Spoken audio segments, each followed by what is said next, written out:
Hey friends, how you doing today? Me and Kelso here getting ready to read another story.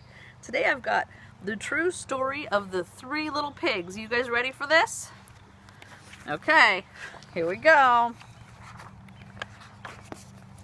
Everybody knows the story of the three little pigs, or at least they think they do. But I'll let you in on a little secret. Nobody knows the real story because nobody has ever heard my side of the story. I am the wolf, Alexander T. Wolf. You can call me Al. I don't know how this whole big bad wolf thing got started, but it's all wrong. Maybe it's because of our diet. Hey, it's not my fault wolves eat cute little animals like bunnies and sheep and pigs. That's just the way we are. If cheeseburgers were cute, folks would probably think you were big and bad, too. There we go. But like I was saying, the whole big bad wolf thing is all wrong. The real story is about a sneeze and a cup of sugar. This is the real story. I really like how he made the letters out of different things. We've made letters out of things before, haven't we? Way back in Once Upon a Time, I was making a birthday cake for my dear old granny. I had a terrible sneezing cold, and I ran out of sugar. Poor wolf. So I walked down the street to ask my neighbor for a cup of sugar. Now, this neighbor was a pig, and he wasn't too bright either. He had built his whole house out of straw. Can you believe it? I mean, who in his right mind would build a house out of straw?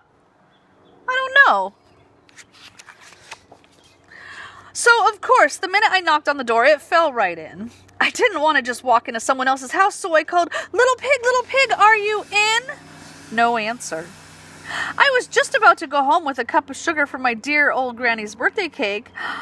That's when my nose started to itch, and I felt a sneeze coming on, and I huffed, and I snuffed, and I sneezed a great sneeze. Achoo! And you know what? The whole darn straw house fell down, and right in the middle of the pile of straw was the first little pig. He had been at their home the whole time. It seemed like a shame to leave a perfectly good ham dinner lying there in the straw, so I gobbled him all up. Just think of it as a big cheeseburger just lying there. I was feeling a little better, but I still didn't have my cup of sugar, so I went to the next neighbor's house. This neighbor was the first little pig's brother. He was a little smarter, but not much. He had built his house out of sticks. I rang the bell on the stick house. Nobody answered. I called, Mr. Pig, are you in? He yelled back, go away, wolf, you can't come in. I'm shaving the hair on my chinny chin. I had just grabbed the doorknob when I felt another sneeze coming on. I huffed, and I snuffed, and I tried to cover my mouth, but I sneezed a great sneeze. Achoo!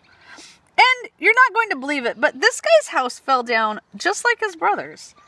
When the dust cleared, there was the second pig, dead as a doornail. Wolf's honor.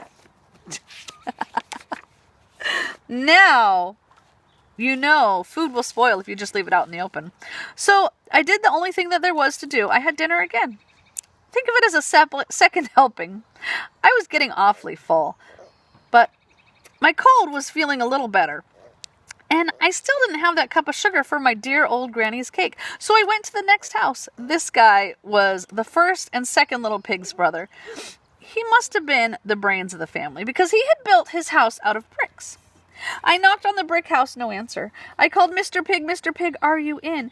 And do you know what that rude little piggy answered? Get out of here, wolf. Don't bother me again. Talk about impolite. He probably had a whole sack full of sugar, and he wouldn't even give me one little cup for my dear sweet granny's birthday cake. What a pig. I was just about to go home and maybe make a nice birthday card instead of a cake when I felt my cold coming on, and I huffed, and I snuffed, and I sneezed once again. Achoo! And the third little pig yelled, and your old granny can have no cake. Now, I'm usually a pretty calm fellow, but when somebody talks about my granny like that, I will go a little crazy. When the cops drove up, of course I was trying to break down the pig's door, and the whole time I was huffing and puffing and sneezing, achoo, achoo, achoo, and making a real scene. The rest, as they say, is history. The news reporters found out about the 2 pigs I had for dinner, and they figured there was some guy going around that a sick guy going around to borrow a cup of sugar didn't exactly sound very exciting. So they jazzed up that story with all that huff and puff and blow your house down business, and they made me the big bad wolf. That's it. Real story. I was framed. Now, maybe you could loan me a cup of sugar? That's silly. Okay, friends, so I want you to think about this. What was different from my story to Teacher Amanda's 3 pigs story? Can you think of some differences? Okay. Me and Kelso are off. Okay, here we go.